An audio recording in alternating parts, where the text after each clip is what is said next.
저희 누구나 리포터 랩은 개발팀과 AI팀으로 구성이 되어 있어서 이렇게 각 팀에서 비영리 단체를 위해서 해결하고자 했던 핵심 과제랑 문제 해결 과정에 대해서 공유를 드리려고 합니다. 네, 먼저 저희 개발팀은 그 비영리 단체를 위해서 고민했던 클라우드 아키텍처에 대해서 경험했던 것을 좀 소개를 해보려고 합니다. 네, 발표에 앞서서 저희 랩에 대해서 간략하게 소개를 드리겠습니다. 네, 저희는 디지털 전환에 어려움을 겪는 국내 500개 이상의 비영리 단체를 위해 데이터 기반의 디지털 모금 솔루션을 제공하는 누구나 데이터와 함께 기부자 데이터 분석을 해주는 LLM 기반 챗봇 리포트 서비스를 개발하는 프로젝트를 5개월 동안 진행을 해왔었고요. 그리고 연장 기간 동안은 고도화랑 오픈소스화를 진행하고 있습니다. 네, 누구나 리포터 랩 개발팀의 고민은 다음과 같습니다. 네, 먼저 누구나 데이터 팀에는 엔지니어가 없어서 유지보수가 용이한 인프라를 선택해야 된다는 점이 있었습니다. 그리고 두 번째로는 소셜 벤처 기업 특성상 IT 인프라와 클라우드에 많은 금액을 투자를 하기가 어렵다는 점이 있어서 클라우드 비용을 최대한 이제 절약을 해야 된다는 점이 있었습니다. 그리고 세 번째로는 누구나 데이터에게 이 서비스를 인수인계 후에 운영자분이 그러니까 잘 운영을 하실 수 있어야 되는데 그렇다 보니까 기술 스택이 러닝 커브나 운영자의 편의성을 고려를 해야 했었고요. 그리고 마지막으로는 저희는 카카오톡 챗봇이라는 생태계에 좀 한정이 되어 있었다 보니까 개발 제약 조건이 있었습니다. 네, 이러한 고민들을 해결하기 위해서 저희 개발팀은 서버리스 아키텍처에 대해서 검토하였습니다. 이제 흔히들 아시고 계시는 AWS 인프라를 사용하였었고요. 이제 EC2랑 람다라는 그 가상 컴퓨팅 서비스와 서브리스 서비스를 비교를 해봤습니다. 그런데 이제 비교를 해본 결과 먼저 람다라는 서비스가 챗봇이라는 좀 특수한 트래픽 패턴에 최적화된 과금 구조여서 좀 비용적으로 절감할 수 있겠다라고 생각이 들었었고요. 그리고 두 번째는 EC2는 직접 이제 사용자가 서버에 관리를 해줘야 하는데 람다 같은 경우에는 AWS에서 인프라를 모두 매니징 해주기 때문에 인프라 관리에서 이제 복잡한 관리에서 해방이 될 수 있고 빠르게 코드 개발에 집중을 할 수 있다는 장점이 있었습니다. 그리고 세 번째는 이제 보통 데이터를 보시는 분석가 분들 같은 경우에는 아침에 이제 출근을 하셔서 이제 약간 모닝 루틴처럼 데이터를 보시게 될 텐데 누구나 리포터 같은 경우에도 이제 뭐 어제 유튜브 방문자가 몇 명인지 조회해줘 이런 식으로 리포트를 뽑아달라고 하실 텐데요. 그렇기 때문에 특정 시간대에 트래픽이 몰릴 수도 있다는 가정이 있었습니다. 이런 트래픽 급증 시에도 안정적으로 서비스를 제공할 수 있게 람다가 스케일링을 지원해서 긍정적으로 검토를 하게 되었습니다. 그리고 마지막으로는 람다 같은 경우에는 함수별로 독립적으로 배포가 가능하기 때문에 기능별로 분리할 수 있다는 장점이 있었습니다. 네, 그렇지만 이제 람다 서비스를 써보신 분들은 아시겠지만 람다라는 특정한 서비스에 대해서 개발 환경을 구축하는 것이 좀 어떻게 해야 할지 고민이 좀 많았었습니다. 네, 그래서 서버리스 아키텍처를 위한 개발 환경을 구축하기 위해서 주로 각 AWS 서버리스 서비스들을 대체할 수 있는 오픈소스를 찾고 도커를 활용해서 개발 환경을 구축하였습니다. 네, 먼저 람다 같은 경우에는 서버리스 프레임워크라는 그 일부 오픈소스로 제공이 되는 프레임워크 툴을 사용해서 로컬에서 개발 환경을 만들었고요. 그리고 두 번째로 SQS 서비스라고 심플큐 서비스는 그 일레스틱 MQ라는 이미지를 찾아서 도커 컨테이너로 가동을 하였습니다. 그래서 메시지 큐 기능을 시뮬레이션 할 수 있었고요. 그리고 마지막으로 일레스틱 캐시라는 서비스 같은 경우에는 레디스 오픈소스를 활용해서 이제 챗봇 유저 아이디 기반으로 한 유저당 한 번의 요청만 처리를 할 수 있도록 락을 거는 기능을 시뮬레이션 할 수 있었습니다. 네, 개발팀은 그래서 서브리스 프레임워크라는 IAC 도구를 채택을 해서 로컬 개발 환경을 구축하고 CI/CD를 구축하게 되었습니다. 서브리스 프레임워크 같은 경우에는 인프라 환경을 YAML 파일에 정의를 하면 해당 인프라를 명령어 한 줄로도 빠르게 배포를 할 수 있다는 장점이 있었습니다. 이제 명령어를 보시면 아시겠지만 로컬 테스트 환경, 그리고 개발계 환경, 운영계 환경 이렇게 각각 통합해서 관리를 할 수 있다는 점이 굉장히 좀 편리하다라고 생각했던 점이었습니다. 네, 이게 서브리스 프레임워크 앞서서 언급한 IAC 도구로 인프라를 정의한 매니페스트 파일인데요. 예시는 다음과 같습니다. 그래서 먼저는 프로바이더를 정의를 내리고 있고요. AWS 쓰니까 AWS를 써주고 람다 같은 경우에는 런타임이 필요하니까 이제 저희는 Node.js 런타임을 사용을 했고요. 그리고 AWS 리전 같은 경우에도 정의를 해주었습니다. 그리고 두 번째로는 이제 functions 아래에는 실제 이제 정의를 하고 싶은 람다 함수들에 대해서 정의를 하게 되었고요. 이제 보시면 아시겠지만 그 서브리스 프레임워크에서도 그 AWS의 API 게이트웨이를 연동을 할 수가 있었습니다. 그리고 그 SQS 이벤트를 구독해서 람다를 이벤트 기반으로 트리거 시키는 것도 이렇게 정의를 할 수가 있었습니다. 그리고 마지막으로 그 리소시스 하위에 보시면 아시겠지만 그 람다뿐만 아니라 람다와 함께 연동 가능한 AWS 서브리스 서비스들을 정의 내릴 수 있었습니다. 네, 이것이 누구나 리포터 랩에 숨겨져 있는 그 클라우드 아키텍처인데요. 저희 팬파인더 챗봇 API를 이루고 있는 서버리스 아키텍처의 전체 구조입니다. 그래서 챗봇 사용자가 챗봇에 질문을 하면 API 게이트웨이를 거쳐서 람다로 요청이 가게 되고요. 해당 발화를 SQS로 전송하게 됩니다. 그러면 SQS 이벤트를 구독하는 두 번째 람다에서 이 해당 발화를 AI 서버 에이전트에 전달하게 됩니다.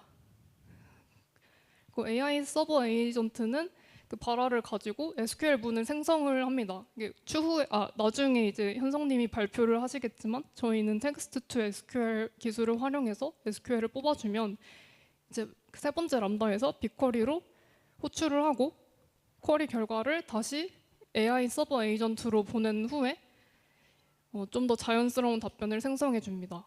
그러면 이제 사용자에게 전달될 답변을 전송 SQS에 보내고 이 SQL을 구독하고 있는 이제 마지막 람다가 카톡 챗봇으로 답변을 전달하게 됩니다. 그러면 이제 비로소 챗봇 사용자가 AI 답변을 받을 수 있게 됩니다.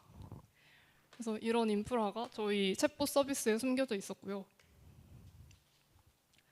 네, 앞서 설명드린 서버리스 아키텍처를 통해서 일정 부분 비용 절감을 이뤄냈는데요.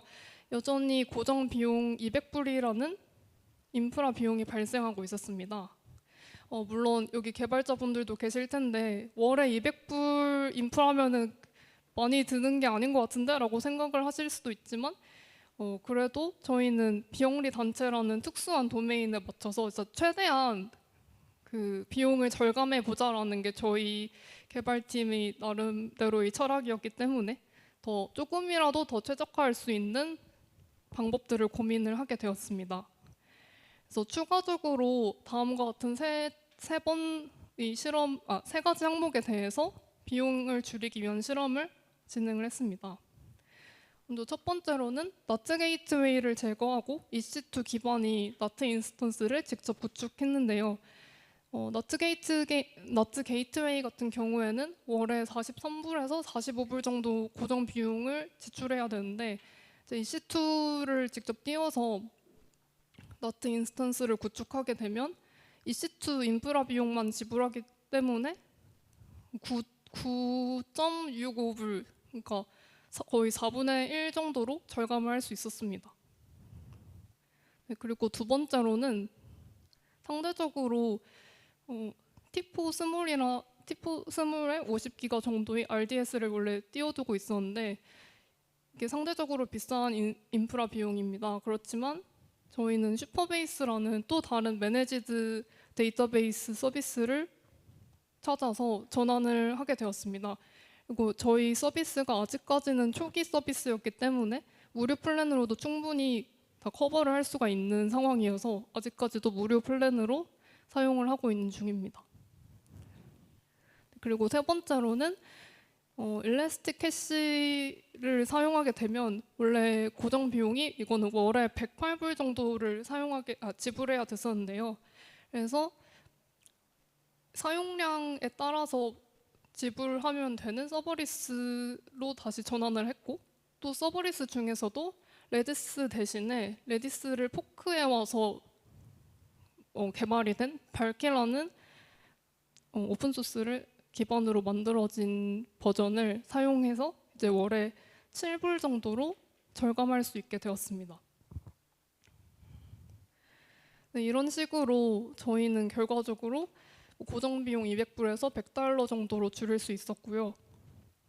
저도 개인적으로는 다양한 클라우드 서비스를 사용해 왔지만 이렇게까지 좀 자린고비 정신으로 클라우드를 사용해 본 거는 좀 처음이었던 것 같고, 서버리스 또한 좀 이렇게까지 깊게 고민을 하면서 아키텍처를 그려본 거는 처음인 것 같습니다. 그래서 훌륭한 개발팀 팀원분들과 함께 고민을 많이 했어서 이렇게 좋은 결과물을 만들어낼 수 있었던 것 같습니다.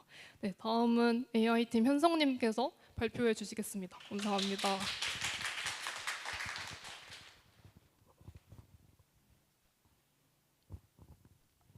네, 안녕하세요. 저는 이제 누구나 리포터 랩에서 이제 랩장을 한동안 또 맡았었고, 또 AI 팀에서 AI 백엔드 구축을 또 담당을 했었습니다.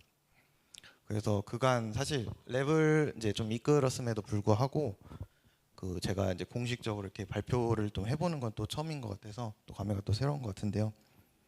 사실 지난 이제 뭐 모드콘이나 커넥트데이에서 또 저희 랩원분들이 또 젊은 패기와 에너지로 이렇게 발표를 진행해 주셔서 사실 좀 부담감이 없지 않아 또 있긴 한데요. 민지님도 마찬가지고. 예, 그래서 제 발표 그런 점들 기대했다면은 조금 아실 수도 있어요. 그래서 좀 미리 죄송하다는 말씀 드리고 싶고요. 그래도 이렇게 또 밤늦게까지 또 와주신 분들 위해서 또 많은 인사이트 얻어가실 수 있고 또 그러실 수 있도록 또 발표 열심히 또 해보도록 하겠습니다. 감사합니다. 먼저 그 텍스트 SQL, 그러니까 저희 랩에서 이제 집중했던 기술이 이제 텍스트 SQL인데요. 사실 이 용어를 처음 들어보신 분도 계실 것 같아요. 혹시 텍스트 SQL이 처음 들어봤다 하신 분 있으실까요? 근데 저분은 거짓말이고, 예. 이제 다들 이제 좀 아시는 것 같아요. 진짜 근데 그게 어렵지 않습니다. 그냥 문자 그대로 읽으시면 되거든요. 네, 그 텍스트 SQL이라는 거는 이제 결국은 문자를 그 SQL로 변환한다. 근데 여기에 사실은 숨어 있는 거는 이제 AI를 통해서. 네, 그래서 이 텍스트 SQL이 이제 가능했던 이유가 결국 이제 AI 등장이다라고 이제 볼 수 있고요. 그 이제 텍스트 SQL 이제 가능한 배경이 이제 사실 LLM인 거죠. 라지 랭귀지 모델. 이게 무수히 많은 인코더와 디코더의 이제 결합체가 이제 LLM이잖아요. 그래서 사용자의 어떤 질문이나 뭐 문장 같은 것들을 이제 LLM에게 이제 전달을 하면 그 인코더들이 사용자의 질문을 이제 해석하고 이해하고 그걸 바탕으로 이제 디코더를 통해서 확률이 이제 높은 토큰들을 막 이제 뽑아내는데 이 LLM이라는 게 굉장히 무수히 많은 이제 데이터들을 이제 학습을 해서 이제 LLM인 거잖아요. 그 사이에 이제 SQL 같은 문법들도 이렇게 사이사이 이제 섞여 있는. 그래서 자연스럽게 이제 SQL을 생성해내는 것처럼 보인다. 그래서 이제 텍스트 SQL 이게 이제 기술로서 이제 실현 가능할 거다라는 이제 그런 취지로 이제 기술이 이제 나오게 된 이제 배경이 되었습니다. 그래서 결국은 누구나 리포터 랩에서 이 텍스트 SQL에 왜 이제 집중하고 있느냐 이런 것들도 이제 뒤에서 설명드리겠지만은 그런 것들을 또 해결하는 것도 이제 저희의 또 과제라고 또 볼 수 있습니다. 그래서 실제 이제 텍스트 SQL의 이제 데이터 파이프라인은 좀 다음과 같습니다. 실제로 사용자가 이제 질문을 하면은 예를 들어서 뭐 지난주 채널별 모금액 순위 알려줘 이런 이제 질문들이 나올 수 있죠. 포인터 잠시만. 네. 그리고 이런 이제 질문들이 사실 들어와서 이 모델로 바로 던지면 또 안 되고 사실은 이 질문에 부가적인 이제 정보들을 같이 전달을 해서 모델에게 던져야 됩니다. 아무리 이제 좋은 모델이라 해도 그 테이블 스키마 정보나 이런 추가적인 이제 지시문들이 없으면은 SQL을 이제 생성할 수 없고요. 그래서 이런 프롬프트 엔지니어링 과정이 굉장히 중요하다고 볼 수 있습니다. 그리고 이제 모델을 통해서 이제 SQL을 생성해내는 이러한 이제 일련의 파이프라인 과정이 이제 동반됩니다. 근데 이제 모델 이 텍스트 SQL 할 때는 이제 프롬프트 엔지니어도 중요하지만 모델도 굉장히 이제 중요하겠죠. 사실 저희 같은 경우에는 이제 여기서 이제 또 고민이 드는 게 작은 모델을 사용할 건가 아니면 모델 직접 학습할 건가 이제 큰 모델을 이제 사용할 건가 그런 부분들도 이제 사실 고민이 될 수 있잖아요.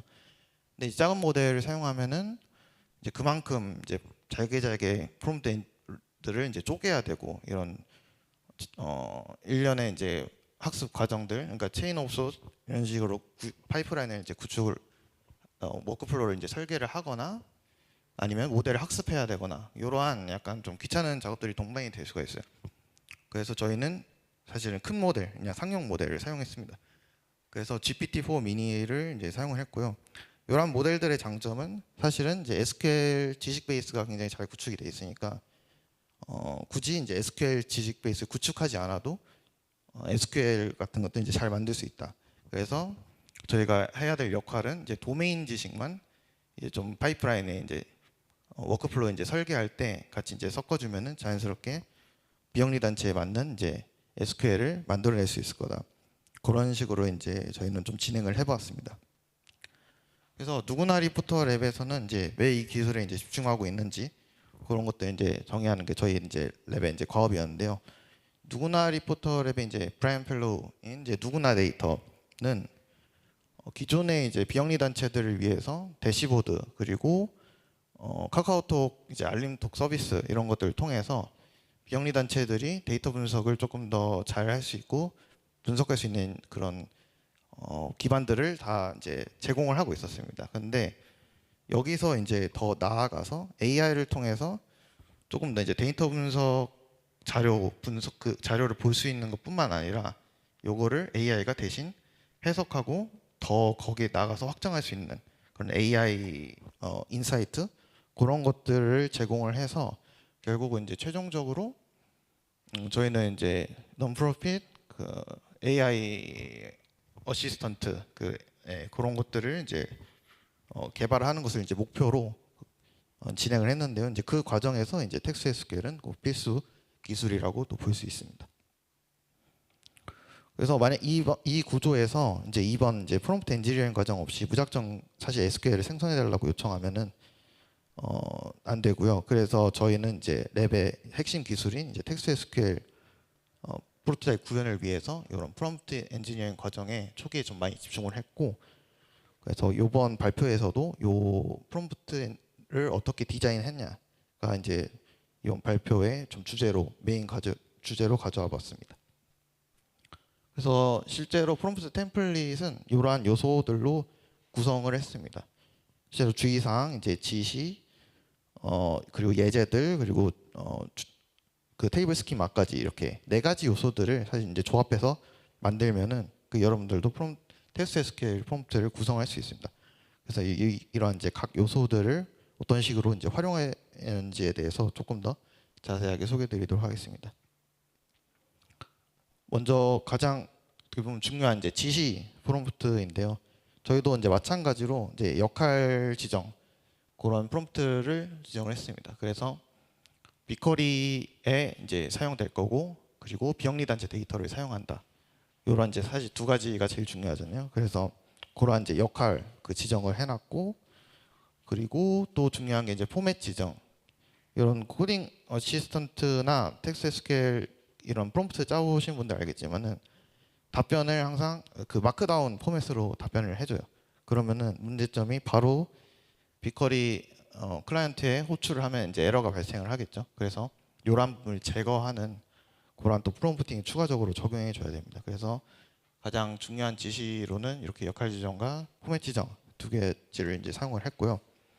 그리고 저희는 또 카카오톡 서비스이다 보니까 이러한 것들을 매번 호출할 때마다 그 쓸 수가 없어요. 그러니까 저희는 이제 이거를 시스템 채팅 이제 프롬프트 템플릿을 이제 사용해서 시스템 메시지에 넣어놓고 이제 매번 이제 유저 프롬프트에 이렇게 들어가 가지고 토큰 낭비하는 일이 없도록 그런 식으로 또 제어를 진행을 했었습니다.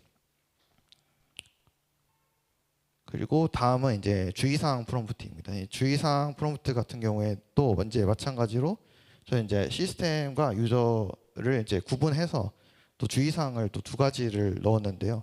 일단 시스템에서는 사실 이제 공통적으로 이제 적용되는 이제 필터들을 넣었고 그리고 유저 쪽에서는 이제 좀 더 도메인에 기반한 그런 필터를 적용을 하는데요.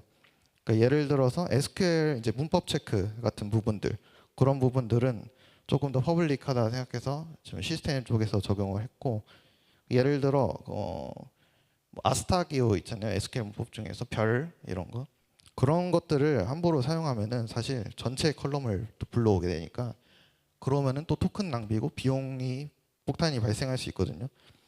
그런 부분들 주의사항 꼭 넣어줘야 되고 그 외에 뭐 SQL 문법들 쓸 때 주의해야 되는 거 널이라든가 아니면 유니온 사용 그리고 뭐 비트윈 같은 거 사용할 때 뭐 앞뒤 순서 작은 값이 또 뒤에 나오고 그 큰 값이 앞에 나오고 이러면 안 되니까 그런 이제 주의사항 같은 것들 그런 것들은 이제 저희가 시스템 쪽에서 이제 처리하는 걸 하고 그리고 조금 더 근데 그거 말고도 이제 저희는 이제 비영리 단체 서비스하는 이제 제품이다 보니까 도메인에 또 입각한 그런 정보들도 필터링 해야 될 때가 있어요. 그러니까 예를 들어서 유입수라든지 그 유입수라는 게 비영리 단체에서는 뭐 유입수도 있지만 이제 방문수 뭐 이런 것도 있을 거고 그리고 모금액 같은 지표들은 또 일시 후원금 이런 게 있고 또 정기 후원금 이런 게 있어요. 그래서 이 후원금들에 어떤 의미적으로 그 이제 사실은 워딩은 좀 비슷하지만 사실 의미적으로는 좀 다른 거거든요. 그래서 그러한 이제 도메인에 입각한 그런 정보들도 조금 더 모델이 잘 이해할 수 있게 그런 식으로 프롬프팅을 이제 좀 진행을 하는 그러한 과정들을 진행했어요. 그리고 또 도메인 업체별로도 또 다른 경우도 있거든요. 정규식 같은 것도 이제 만약에 들어가서 업체별로 좀 다른 식으로 프롬프팅을 해야 된다. 그럴 때 또 이제 유저 프롬프트 활용해가지고 좀 커스텀 할 수 있는 그런 식으로 또 좀 진행을 했습니다. 그래서 앞에 이제 시스템 메시지에서는 조금 더 룰 SQL 밸리데이션 체크를 진행을 했고 유저 프롬프트에서는 좀 더 비영리 단체 알맞는 문법 필터링 할 수 있도록 그런 식으로 좀 진행을 했었습니다. 그리고 다음은 이제 테이블 스키마입니다. 어떻게 보면은 모델에게 전달할 수 있는 가장 중요한 정보라고 볼 수 있는데요. 먼저 이제 테이블 아이디 그리고 어떤 테이블인지 설명하는 문구 그리고 테이블 스키마 이렇게 넣어주시면 됩니다. 그래서 이제 가장 중요한 게 그 디스크립션을 어떻게 정의하느냐가 중요할 것 같아요. 저희는 사실 테이블에 대한 이제 설명뿐만 아니라 컬럼에 대한 이제 설명들도 그 추가를 했습니다. 그래서 모델이 이 컬럼 정보를 통해서 조금 더 디테일하게 이해할 수 있도록 그래서 여기 이제 예시 데이터라든지 그 예시 데이터에 대한 이제 설명 같은 것들을 이제 더 추가해서 조금 더 적합한 텍스트 SQL 문법 SQL 문법을 이제 생성해낼 수 있도록 그런 식으로 튜닝을 진행했습니다. 이제 사실 얼마 전까지 이제 핫했던 이제 MCP가 있잖아요. MCP가 저도 나오고 나서 조금 좌절을 했는데 그게 빅쿼리 향이 또 있어요. 근데 그나마 조금 다행인 게 그 MCP 빅쿼리는 이제 그런 이 디스크립션 상세 설명을 작성할 수 있는 기능이 없어요. 그거는 단순하게 이제 데이터셋 아이디와 로케일 정보만 받아서 그런 SQL을 생성을 해내는데 이런 디테일한 이제 디스크립션을 작성하지 않으면 조금 더 정확도가 떨어질 수 있다. 그래서 아직 그런 것들을 좀 위안 삼아서 그렇게 좀 진행을 또 했었습니다. 그리고 여기 또 중요한 게 이제 비영리 단체에서는 이제 날짜를 활용한 지표들이 굉장히 중요하거든요. 그래서 실제 그 테이블을 봤을 때 이 날짜 포매팅이 또 데이트 타입이냐 스트링 타입이냐 이런 것도 좀 주의해서 봐야 돼요. 그 타입에 따라서 프롬프트 또 튜닝 양상이 또 달라질 수 있거든요. 그래서 그런 부분들도 약간 좀 주의해서 설계를 하시면 좋습니다. 그리고 다음은 이제 예제들이고요. 텍스트 SQL 프롬프트 작성할 때 예제들도 이렇게 약간 좀 적절하게 섞어주면은 모델이 좀 잘 이해하는 경향이 좀 있었습니다. 다만 이제 주의해야 할 점은 예제에 너무 이제 복잡한 쿼리를 넣거나 아니면 특정 답변 그 비슷한 쿼리문을 계속 이제 넣어 놓으면은 이제 특정 답변으로 또 편향되는 그러한 현상이 있어서 더 SQL 생성 능력이 떨어지는 그런 경우도 있었습니다. 그래서 저희의 경우는 이제 사실은 테이블의 이제 개수가 이제 늘어나면서 그에 따라서 예제들도 다 각각 이제 분리를 했어요. 그렇게 해서 왜냐면 이제 SQL 프롬절에 테이블을 명시해 놓으면은 또 잘못 테이블을 찾아가 가지고 걔를 이제 사용해 버리는 그런 문제점들도 있거든요. 그래서 그러한 것들을 이제 막고자 그 테이블 이제를 분리를 하면서 그 테이블에 맞게끔 이제 예제들도 같이 좀 분리를 했던 그러한 작업들도 추가적으로 좀 진행을 했었습니다.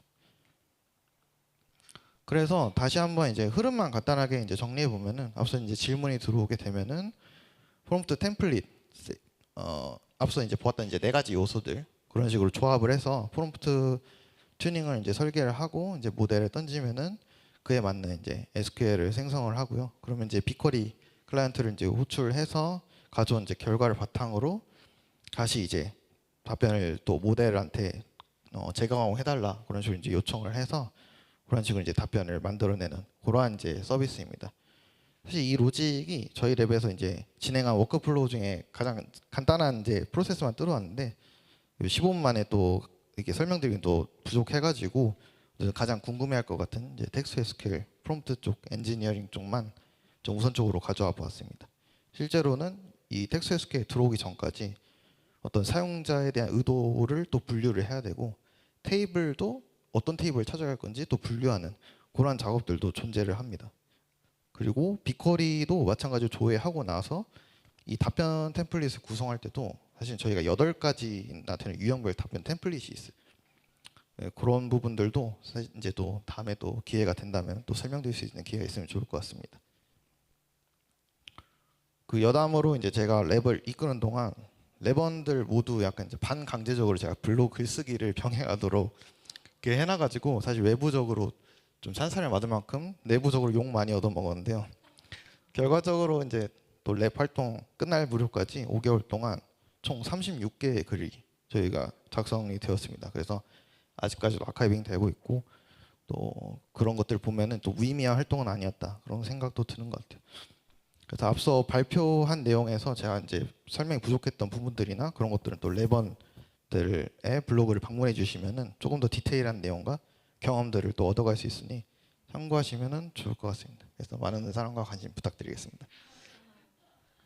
네, 그래서 지금까지 발표를 들어주셔서 감사드리고요. 누구나 리포터를 서현석이었습니다.